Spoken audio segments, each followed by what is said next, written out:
Hi தங்கமே, இன்றைக்கி எங்கே வந்திருக்கோன்னு பார்த்தீங்கன்னா சாய்பாபா கோயில் தான் பாருங்கள். இன்றைக்கி வேலைக்கிழமை, வாரம் சாய்பாபா கோயிலுக்கு வருவோம். இப்போ ரொம்ப மாதம் ஆச்சு, ஒரு 3-4 மாதம் இருக்கும் வந்து. இன்றைக்கி தான் வந்திருக்கோம்.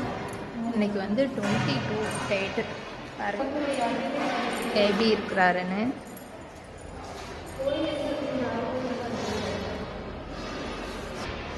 நீங்கள் யாரெல்லாம் சாய்பாபா கோயிலுக்கு வந்திருக்கீங்கன்னு சொல்லி கமெண்ட் பண்ணுங்கள். யாருக்கெல்லாம் இங்கே வந்தால் ரொம்ப பிடிக்கும் சொல்லுங்கள். நாங்கள் வாரம் வருவோம்.